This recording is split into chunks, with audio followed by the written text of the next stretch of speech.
Welcome to Washington Today on C-SPAN Radio for Wednesday, October 30th, 2024. 6 days until Election Day, and a dispute over whether President Joe Biden's use of the word garbage was describing Donald Trump's supporters or what a Donald Trump supporter said at his Madison Square Garden rally. We'll hear from Donald Trump, Kamala Harris, and White House Press Secretary Karine Jean-Pierre. U.S. Supreme Court allows Virginia to purge suspected non-citizens from the voting rolls, blocking a lower court's ruling. Governor Glenn Youngkin, a Republican, says it's a victory for common sense and fairness in our elections in Virginia and America. We'll hear from CISA Director Jen Easterly about election security. Senator Gary Peters, head of the Democratic Senatorial Campaign Committee, sizes up the chances of Democratic Montana Senator Jon Tester winning re-election.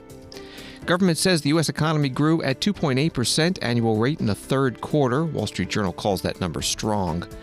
President Joe Biden meets with the president of Cyprus in the White House Oval Office. And Defense Secretary Lloyd Austin says North Korean troops have been seen wearing Russian military uniforms heading towards Ukraine. That and more coming up on Washington Today. A story from NPR as Vice President Kamala Harris headed out to swing states after she delivered her closing argument for her campaign.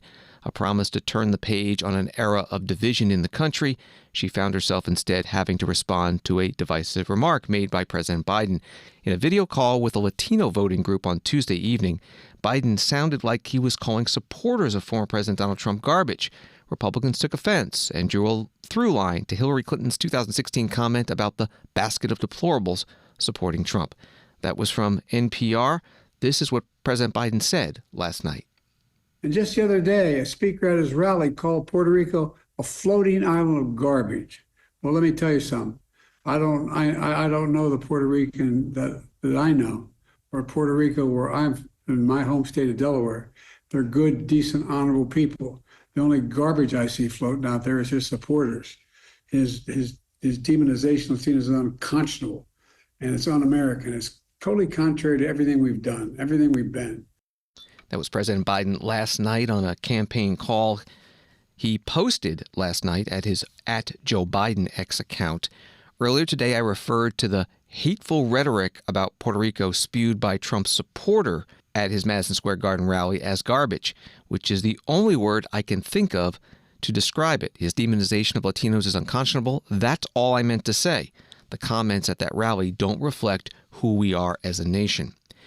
And another line from the NPR article, the White House quickly issued a transcript seeking to put Biden's comment in a broader context, insisting that Biden had said supporters with an apostrophe S to refer to the comedian's quote, and not supporters, plural, no apostrophe.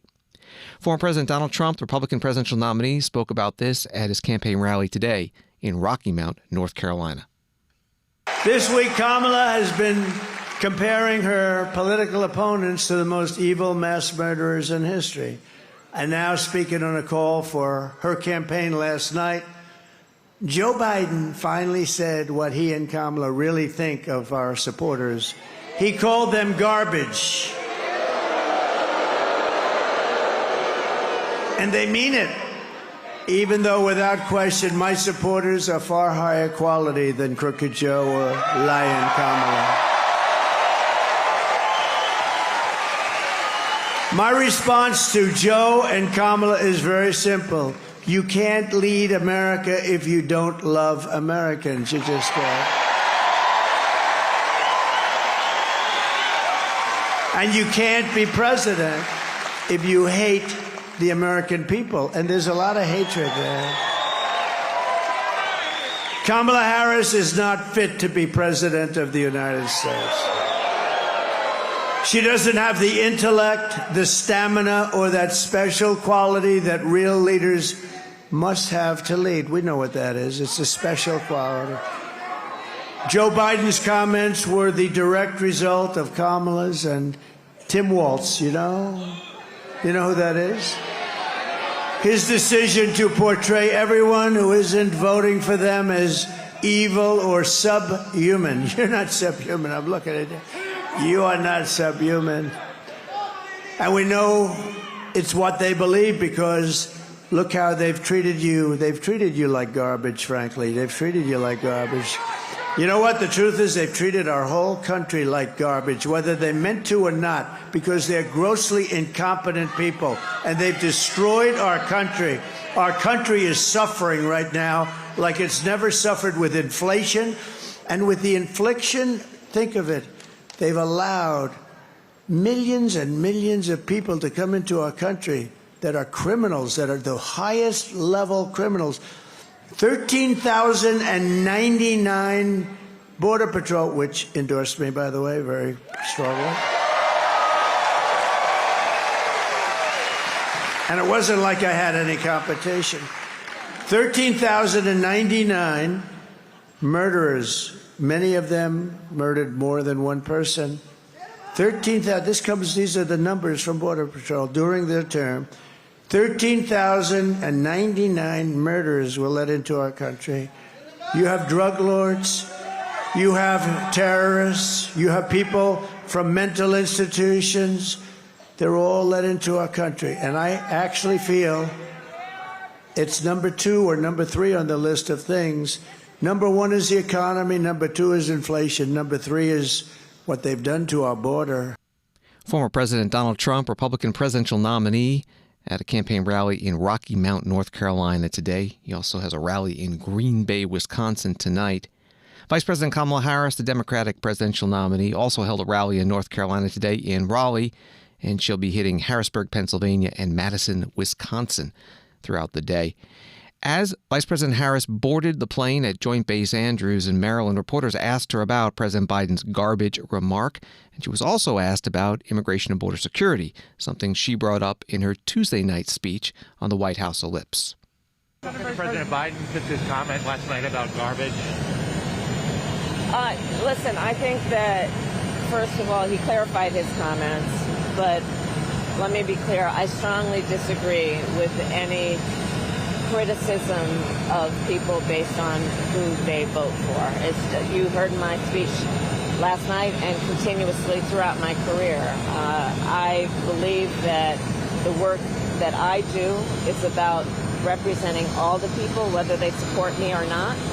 And as President of the United States, I will be a president for all Americans, whether you vote for me or not. That is my responsibility, and that's the kind of work that I've done my entire career, and I take it very seriously. Have you spoken to him about his comments and his intentions? He did call me last night, but this didn't come up. Are you concerned about what impact this may have on voters, on the divisiveness of the election, and whether or not it's going to dissuade some people from supporting you because of your affiliation with the president and this administration? I've been very clear with the American public. I respect the challenges that people face. I respect the fact that we all have so much more in common than what separates us, and that most people want a president that understands that gets that, and approaches their role of leadership that way. I've been very clear from my earliest years as a prosecutor. I never asked anyone, are they a Democrat or Republican? The only thing I ask folks is, are you okay? And that's the kind of president I will be. And what did you talk about with the president? Madam Vice President, on a separate subject, last night you mentioned removing people in the country who are here illegally. What do you mean? That's an immigration statement, obviously. Were you referring to people who have come here before illegally, or can you expand on what you meant by that comment? What I intend to do on the issue of immigration, as I said last night and have said continuously, is we need to fix our broken immigration system in a number of ways. We need to strengthen the border and put more resources at the border, which is why I support the bipartisan bill that Donald Trump killed that would have otherwise put 1,500 more border agents at the border, put more resources into prosecuting transnational crime, and would very importantly put more resources into stemming the flow of fentanyl, which is killing people around the country. And when I am elected president, I will bring that bill back and I will sign it into law. I also have done the work and have in my policy going forward will strengthen what we need to do to deal with, for example, illegal entries between ports of entry. That is something that we need to tighten up. I will do the work also about ensuring that we pass comprehensive immigration reform in a way that we allow hardworking people who have earned citizenship a path to actually be able to gain citizenship because they have earned it. And that includes everyone from our farm workers to dreamers. Vice President Kamala Harris, Democratic presidential nominee, speaking to reporters at Joint Base Andrews in Maryland. before she headed off to her campaign rallies in battleground states. Congressman Byron Dorgan, Republican of Florida, posting on X, Obama called us clingers, Hillary called us deplorables, Kamala calls us fascists, and Biden just called us garbage. They don't respect us and don't want unity, but we do. We want to make America great again. Our coalition is for all Americans, and in 7 days we will unite America. That from Congressman Byron Dorgan. At the White House briefing, most of the questions to the Press Secretary Karine Jean-Pierre were on this topic. Just address the president's comments yesterday referring to Trump supporter as garbage. And I know he's tried to clarify that he was trying to talk about what the person said.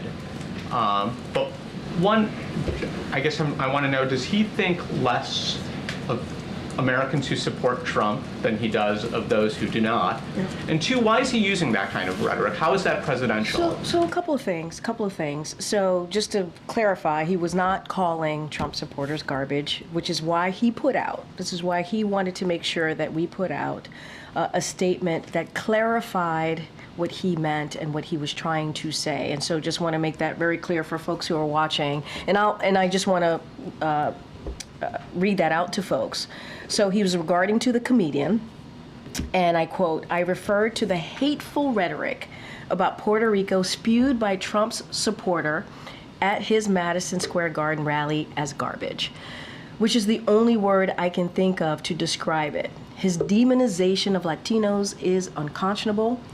That's all I meant to say. The comments at the rally don't reflect who we are as a nation." And to your question, your other question that you asked, no, he does not view Trump supporters or anybody who supports Trump as garbage. That is not what he views.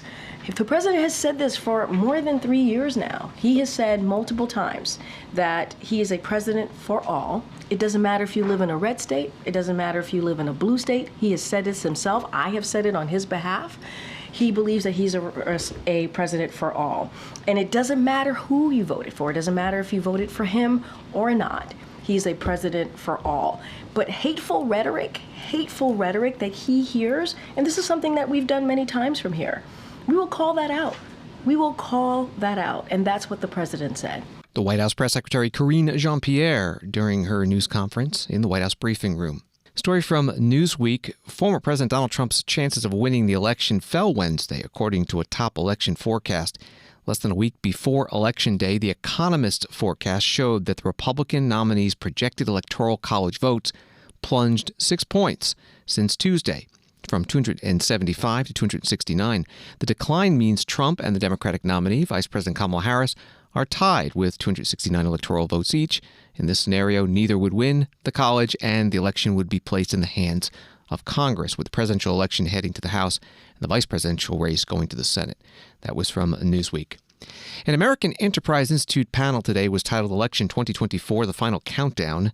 Two of the panelists, Chris Stirewalt, a News Nation politics editor, also with AEI, and Republican pollster Kristen Soltis Anderson, gave their assessment of the presidential race. How's the race? Close. It's close. It looks close. What we don't know is, is it a close race that the polls are right and it's close, close, close, and this is a jump ball? Or is it a race that looks close but isn't? In 2012, we saw a race that looked just as close as this one, right? 1 point, back and forth, back and forth, back and forth. And the incumbent president won by 4 points nationally and did just fine in the Electoral College. Conversely, in 2016, right, and in 2020, we had races that didn't look close and were close. So you've got 3 scenarios for next week. You've got a scenario in which Donald Trump is again substantially understated in the polls, and he's on his way to the biggest Republican victory since 2004. Maybe wins the national popular vote, certainly is in great shape to take 6 or 7 of the 7 swing states. So that's scenario 1. That's if Donald Trump's understated in the polls. Kamala Harris is understated in the polls. Looks a lot like 2012, right? She gets the last oomph And she flips those states, maybe 6, maybe 7 of those states. And then there's option 3, which is the polls are right. And we have a 2000 scenario again. And I'll be coming to you live from Wauwatosa, Wisconsin for a week as we count ballots to see who has won this election, if it's really that close. I don't know. If I knew, I wouldn't be here. I'd be playing the futures market, making a mint. But we don't know. And we don't know who got their core voters, who's getting their core voters out and who isn't. And we don't know which way those persuadable voters, high propensity persuadable voters in the suburbs are really going to break. We don't know. So in a very unfair fashion, I'm going to say to the great Kristen Soltis Anderson, I will say, who's right? Which is it? Is this an election that looks like 2000? Is this an election that looks like 2012? Or is this an election that looks like 2016? So let me lay out the scenarios in a different way. Think of them as a distribution of possible outcomes. Okay. If you think of the polls as being pretty much, I mean, I laughed when CNN's poll came out and it was 47-47 nationally, and then New York Times Sienna's poll came out and it was 48-48 nationally. I was like, all right, so they're not really going to give us anything that gives us one hint one way or the other. If you think about it as a distribution, I think of it as like a 60% chance that we wind up saying, okay, that was reasonably close, like a point or two one direction or the other. And then I think there's a 20% chance of the Trump is overperforming again. His polls are missing his voters again, or it breaks late for him, or some scenario like that. But I also think there's a 20% chance on the other end that we are seeing polling error more like the direction of 2022. That there are things being captured in the polls, like swings toward Trump among young voters and Latino voters, that are being captured in polls that may not materialize. And in that case, Harris winds up winning by more than expectations. All of which is to say, I think there's about a 60% chance that the polls are pretty right, but that's only slightly better than a coin flip, which isn't very satisfying. And I can say this as someone in the industry. We are trying our very hardest to get it right. Even if you don't believe in our altruism, or even if you don't believe in our academic and intellectual integrity, believe in nothing else than our financial incentives. You want to be the pollster who was right. It is very good business to be the pollster who is right. So lots of people, I think, complain. They say, oh, pollsters are putting their thumb on the scale because they want to manufacture one outcome or the other. We really want to be right. But sometimes in our industry, it's easy to fight the last battle. This is why the polls were wrong in the last election. Let's fix it, but it's hard to know what's going to be wrong the next time around. And that's why I reserve that 40% for those outside outcomes where the polls are quote unquote wrong. Republican pollster Kristen Soltis Anderson, and before that, Chris Stirewalt, News Nation politics editor at today's American Enterprise Institute discussion about next week's election. NBC News writes the Supreme Court on Wednesday allowed Republican officials in Virginia to revive a plan aimed at removing non-citizen voters from the rolls ahead of the election. The justice blocked a federal judge's ruling that put the program on hold and required the state to restore 1,600 voters to the rolls. The brief order noted that the 3 liberal justices on the court, which has a 6-3 conservative majority, all dissented. That was from NBC News. Virginia Governor Glenn Youngkin, a Republican, reacted in a phone interview on Fox News Channel. I'm incredibly pleased with the decision today, and the Supreme Court reacted quickly. I want to thank our Attorney General, Jason Miyares, and his team's amazing work. And this is a victory for common sense, and it's a victory for the Constitution. And I also believe it's real clarity that, in fact, someone who self-identifies as a non-citizen should, in Virginia, be treated by the law, which says you get 2 weeks, you'll be notified, and if you can attest that you are a citizen, then you'll be allowed to vote. And if you can't, then you're taken off the rolls. And we do have the ultimate safeguard, which is you can come day of, and you can register same day and cast a provisional ballot. And therefore, no one is being precluded from voting who is a citizen in the United States and in the Commonwealth of Virginia. Again, this is a victory for common sense, and I just want to thank the Supreme Court for moving quickly, and, of course, the great legal team that we have here in the Commonwealth of Virginia under our Attorney General, Jason Miyares. Virginia Governor Glenn Youngkin phoning in to Fox News Channel today. Again, from the NBC News article, Virginia's plan flagged people for removal if they check a box on a Department of Motor Vehicles form declaring they are not a citizen or if they leave it blank. Groups that sued, including the Virginia Coalition for Immigrant Rights, said the process drew in people who might have indicated they were not citizens at that time but have subsequently become U.S. citizens. Civil rights groups and the Biden administration both provided evidence of U.S. citizens who had likely been removed from the rolls as a result.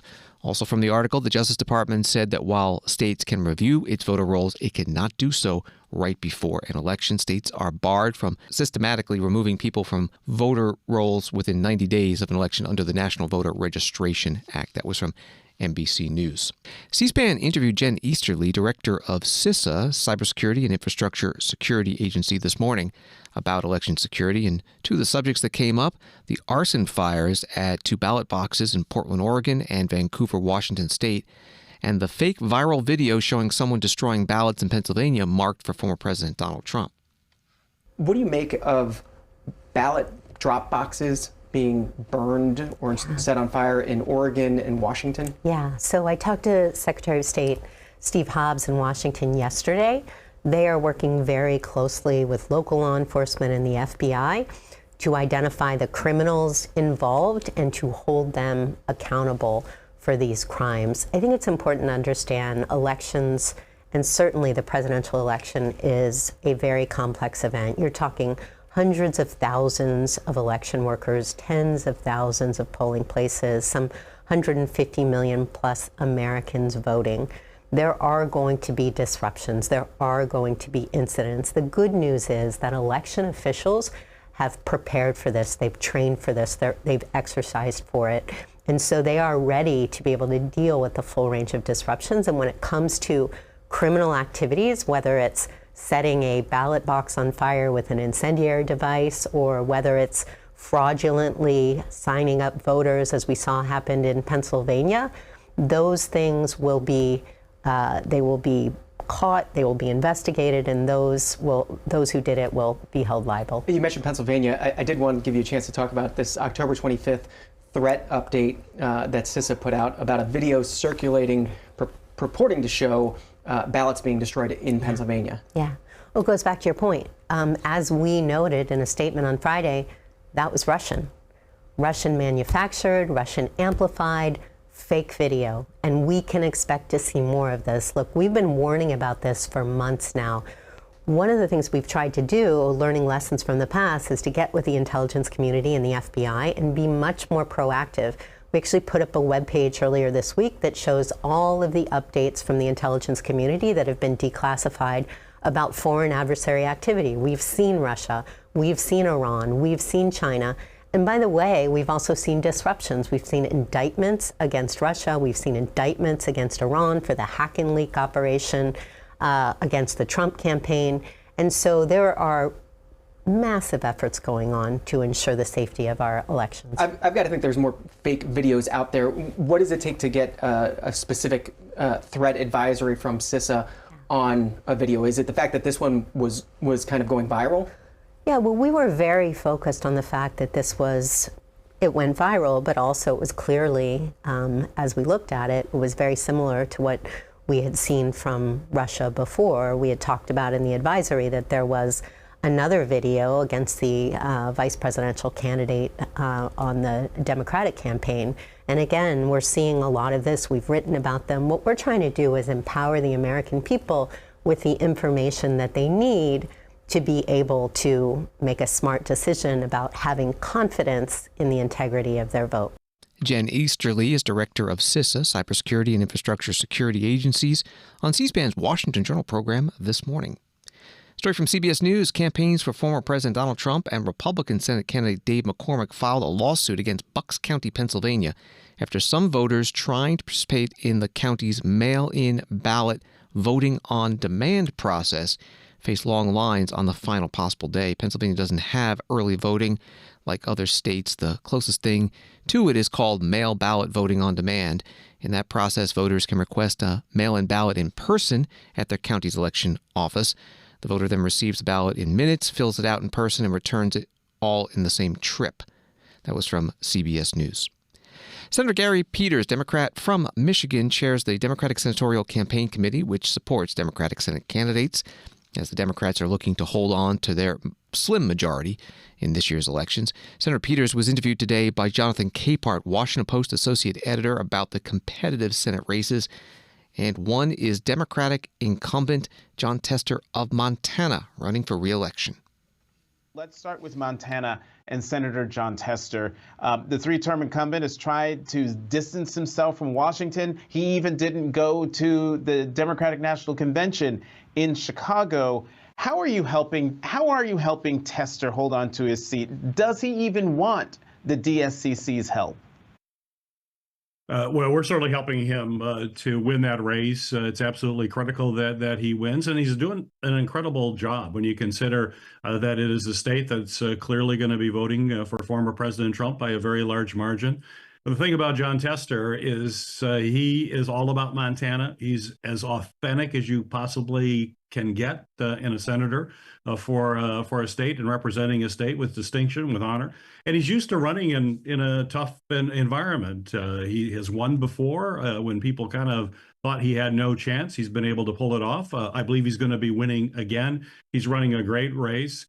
And he's really running on a record of standing up and fighting for folks in Montana and always putting Montana first. And that's clearly going to win the day in the end. You know, the Washington Post reported earlier this month, a Washington Post story earlier this month cast doubt on Republican challenger Tim Sheehy's claim that a gunshot wound he suffered in 2015 happened in Afghanistan. The Post interviewed a park ranger in Glacier National Park who ticketed Sheehy for discharging a weapon in the park. He shot himself in the arm while loading up his gear. All that wind up Senator Peters to ask, has this and other reports on that incident had any effect on that Montana Senate race, do you think?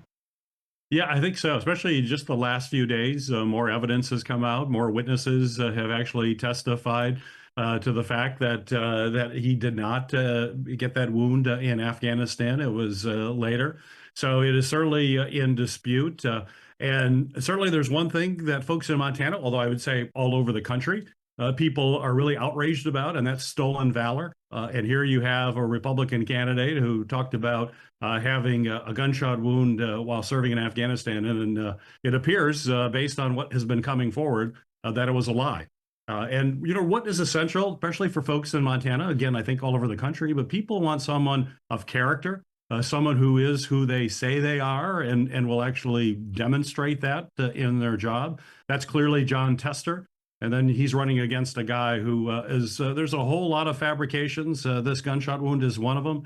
There's no shortage of fabrications. He's also new to Montana. He has come in. He's taken issue with some of the key issues that people in Montana care deeply about. He's disparaged young people. He's disparaged Native Americans. He is somebody who clearly does not represent the values of Montana. Senator Gary Peters, Democrat from Michigan, chair of the Democratic Senatorial Campaign Committee, interviewed today virtually by Washington Post associate editor Jonathan Capehart. In New Mexico last weekend, another Democratic incumbent senator seeking re-election, Martin Heinrich, debated Nella Domenici, a Republican who describes herself on her LinkedIn page as Senior Financial and Operations Executive, Board Director, and Philanthropist. She's also the daughter of former Senator Pete Domenici, Republican from New Mexico, 1973 through 2009. Here is part of that debate, starting with Senator Heinrich. I am so proud to be your United States Senator. I am proud of the work that we have done, things like passing the PACT Act for veterans. I'm proud of the things we've accomplished, and I look forward to all the work ahead. My opponent is a multimillionaire hedge fund executive who has spent most of the last 50 years living in Connecticut and New York. She has spent her entire campaign trash-talking New Mexico. I am tired of her list of complaints. I would like to see her get to work on solutions. I'm an engineer. I love to solve problems. I like to fix things. I know that New Mexico is strong and resilient, and that our best days are still ahead of us. If you want a problem solver who's going to pass things like the Inflation Reduction Act that she's complaining about, or all the other things that we did for veterans in this Congress, if you want a problem solver, if you want someone who's pragmatic, if you want someone who puts solutions ahead of sound bites, then I would humbly ask for your vote. Thank you, Mr. Heinrich. You have 90 seconds, Mr. Domenici. So Martin Heinrich refuses to acknowledge the reality of the situation our state is in and refuses to take responsibility for it. Remember the report card I presented? Those weren't my views. That's just raw data. That's good data. That's describing the crisis our state is in. And it's always, always hard to hear the brutal truth. But he earned that brutal truth. Why would you have someone who's been in office 12 years and created a state that's filled with problems have another 6 years to let those problems continue on? So the grades that we talked about at the beginning are still his grades. But the worst part about those grades, we all live them every single day. We all wonder, when will the price of food and gas go down? We're all worried about finding affordable homes, affordable cars. We're all shocked when we look at our credit card and the interest rate has gone up above 20%, and in some cases, up above 30%. And we're all scared. We're fighting for safety in schools and safety at night. And we have moments of deep sadness because of the hundreds of fentanyl deaths and the hundreds of meth deaths. And we're angry because we send our kids to schools where they don't learn to read or write. It's time for a new leader. It's time to bring back a Domenici. Now, a Domenici, Republican U.S. Senate candidate in New Mexico, debating the incumbent Martin Heinrich, Democrat running for a third 6-year term, on October 27th. It was hosted by KOB TV in Albuquerque. You can find this debate and all of C-SPAN's Campaign 2024 coverage at our video library at cspan.org. The Cook Political Report rates that New Mexico Senate race as solid Democrat. And also, Donald Trump, Republican presidential nominee, plans to visit Albuquerque on Thursday. Story from CNBC. The U.S. economy posted another solid, though slightly disappointing, period of growth in the third quarter, propelled higher by strong consumer spending that has defied expectations for a slowdown. Gross domestic product, the measure of all the goods and services produced during the 3-month period from July through September, increased at a 2.8% annualized rate, according to a Commerce Department report Wednesday that's adjusted for inflation and seasonability. That was from CNBC. Jared Bernstein, chair of the White House Council of Economic Advisors, took part in today's White House briefing. We learned today that real GDP rose 2.8% last quarter, largely accounted for by strong consumer spending. The quarterly PCE price index, this is the inflation measure watched most closely by the Federal Reserve, grew at an annualized rate of 1.5% last quarter. Consumer spending continues to come in strong, backed by the tailwind of a persistently tight labor market and easing inflation. Real after-tax income was up a solid 1.6% in Q3. That's more buying power and more breathing room for American households. In other words, this is another in a series of GDP reports showing the U.S. economy is growing above trend and, as the slide on my left, your left, my right, shows, is outpacing other advanced economies. This is the U.S. and you see, well ahead of the pack. We also learned yesterday that consumer confidence spiked in October, up about 10% for the month, its largest monthly jump in 3.5 years. Relatedly, the gas price this morning was $3.14 per gallon and is below $3 per gallon in 20 states. These data are consistent with the most important dynamics of the macroeconomy during our administration: strong GDP growth, strong job growth, accompanied by falling inflation.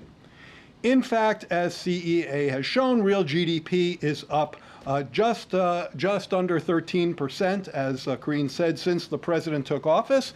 And there you see that in the last bar there, since the president took office, and has consistently beat forecasters' expectation. Jared Bernstein, chair of the White House Council of Economic Advisors, in the White House briefing room. You can find the video of his entire briefing, complete with those charts he mentioned, at our video library at cspan.org. Wall Street today, the Dow down 91, at NASDAQ down 104, S&P down 19. Washington today continues in a moment. Join us for live election night coverage. No commercials, no pundits, no spin. Just the results of the presidential race and important statewide races, the candidates, and your voice, the voters. Help us keep this vital, unfiltered coverage accessible to everyone. Visit cspan.org/donate to make your tax-deductible contribution today. Thank you for supporting C-SPAN's unmatched election coverage. Donate today at cspan.org/donate.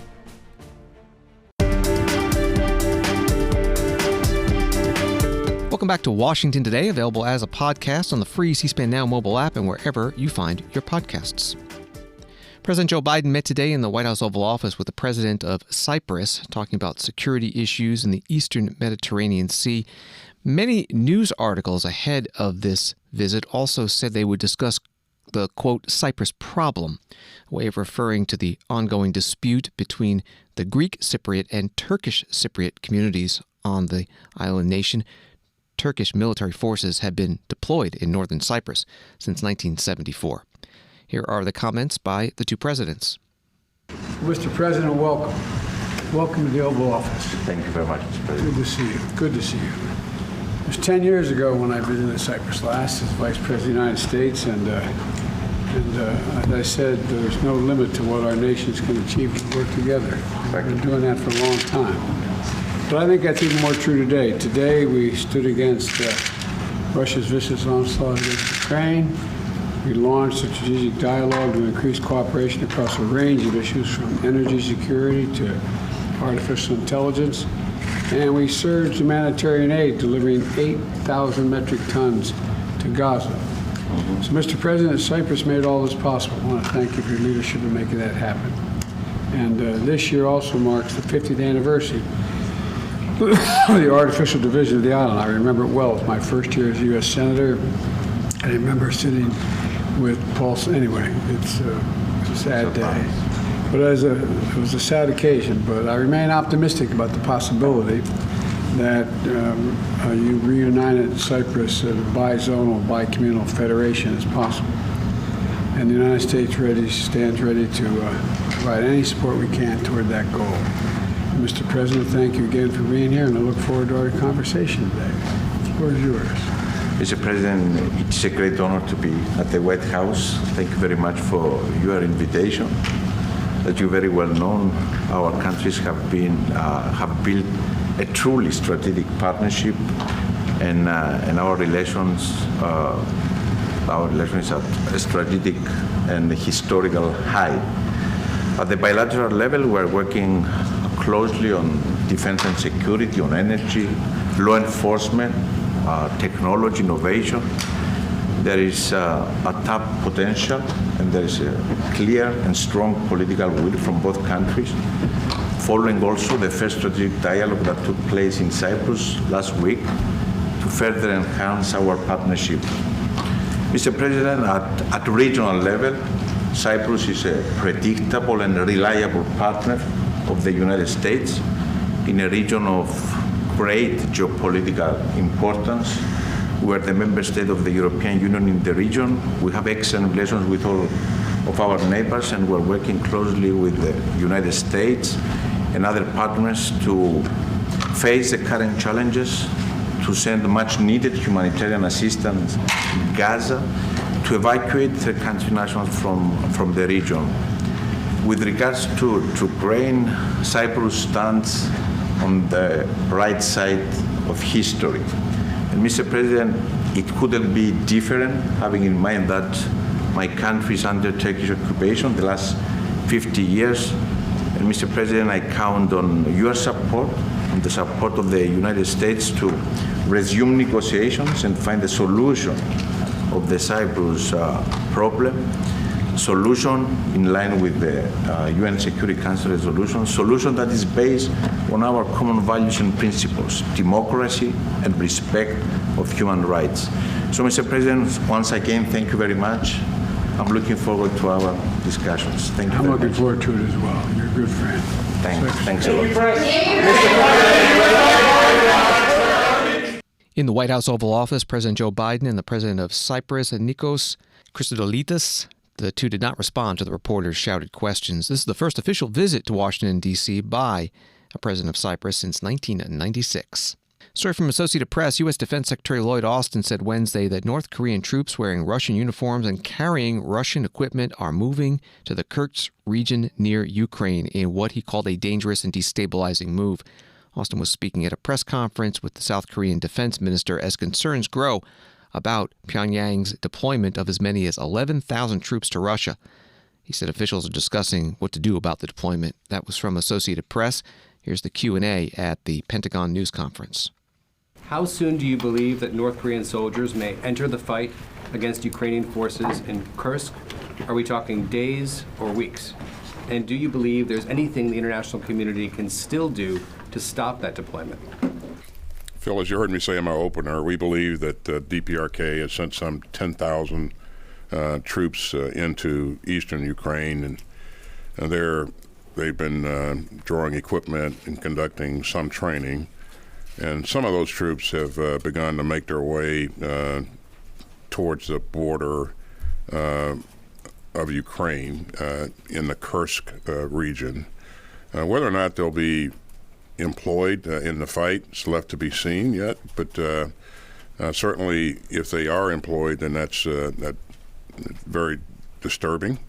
And so we remain concerned that they're going to use these troops in combat.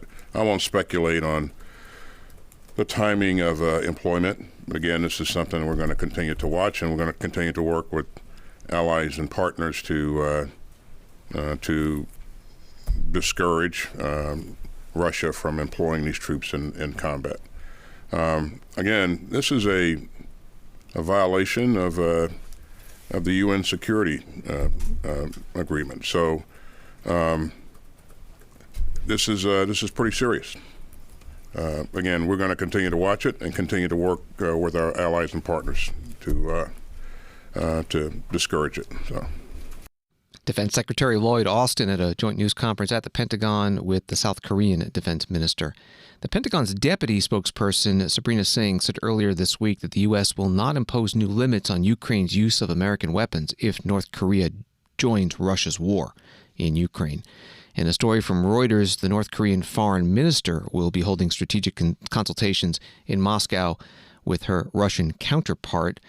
Russia said on Wednesday, amid growing Western concern, that North Korea may be about to join the Ukraine war on Russia's side. Turning to the Middle East, a story from Al Jazeera, Hezbollah's new leader, Naim Qassem, says that the group will keep fighting in its war with Israel until it's offered ceasefire terms it deems acceptable, as Israeli forces bombarded the ancient eastern Lebanese city of Baalbek and its outskirts following forced evacuation orders. Qassem said in a pre-recorded televised address aired on Wednesday, his first speech since he was appointed leader, if the Israelis decide to stop the aggression, we say that we accept, but according to the conditions that we see as suitable. We will not beg for a ceasefire, he said, noting that political efforts to secure a deal have yet to yield results. That was from Al Jazeera. Reporters at the U.S. State Department news conference asked spokesperson Matthew Miller about this.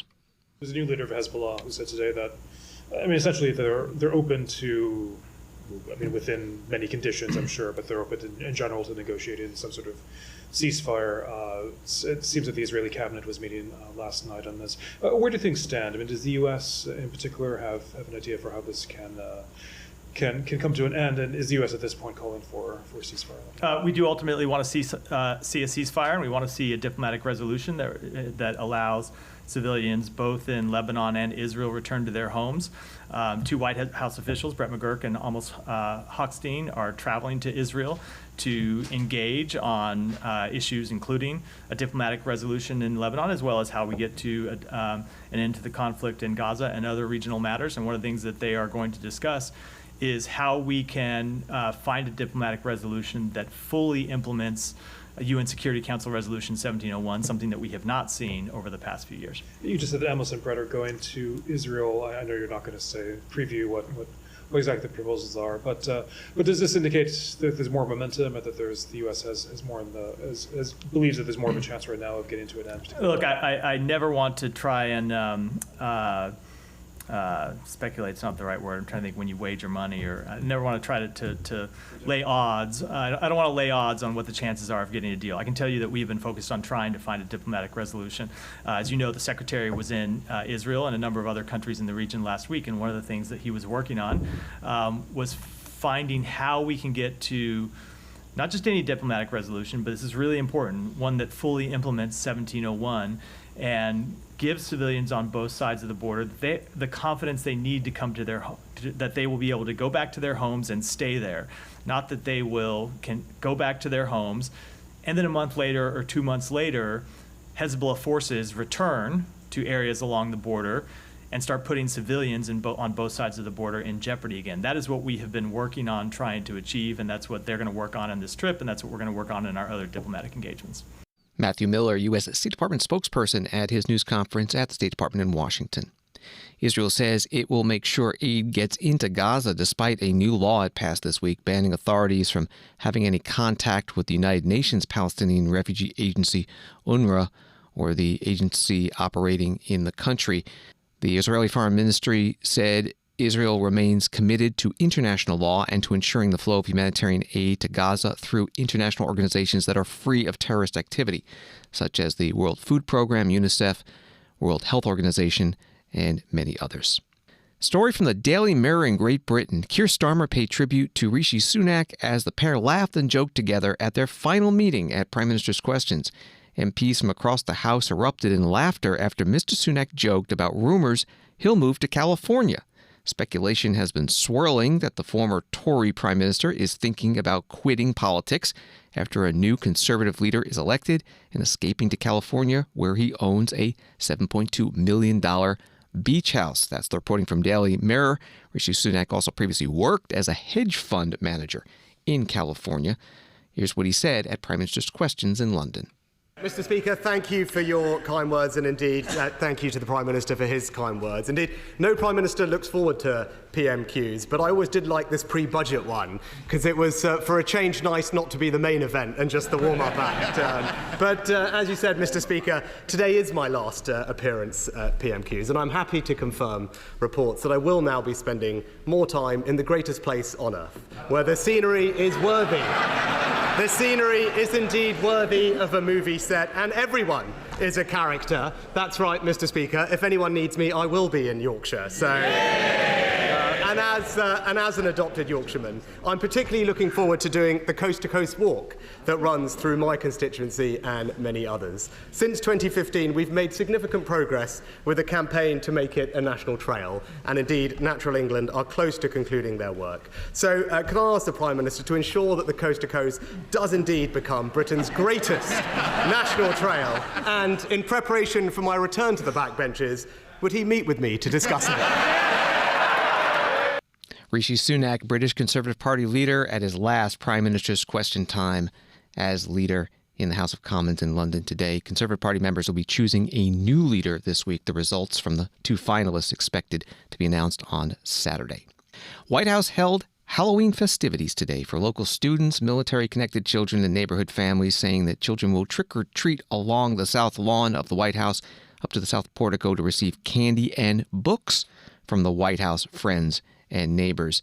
And in the afternoon, First Lady Jill Biden took part in what she called Hollow Read to highlight the spectacular thrill of reading, her words. She read a book titled 10 Spooky Pumpkins. 10 spooky pumpkins sitting in a line looking for a cat, and then they found 9. 9 black cats creep along the gate looking for a bat, and then they found 8. First Lady Jill Biden at the Halloween reading area on the White House South Lawn. White House putting out a statement saying approximately 8,000 guests will participate in this year's Halloween event at the White House, with each family receiving candy treats provided by the National Confectioners Association and its member companies. Instacart will provide overall support for the Halloween celebration. In addition to supplying Halloween tote bags and treats to each child, the company will also distribute bookmarks with healthy eating tips in coordination with DC Central Kitchen. In a nod to this year's Hallow Read theme, each family will also receive donated books from Scholastic to read and enjoy. And the south portico of the White House is decorated in Halloween decor. The soundtrack is up, and trick-or-treating will begin pretty soon. The White House Historical Association website says that Halloween celebrations at the White House began in 1958 during the Dwight Eisenhower administration, when First Lady Mamie Eisenhower decorated the executive mansion for the occasion. Decorations included skeletons, jack-o'-lanterns, and stalks of dried corn in the state dining room. She also hosted a lunch for the wives of the White House staff members. Thanks for listening to Washington Today. Subscribe to C-SPAN's free evening newsletter, Word for Word, and get the stories making headlines in Washington sent to your inbox every day. Sign up at cspan.org/connect. Have a good night.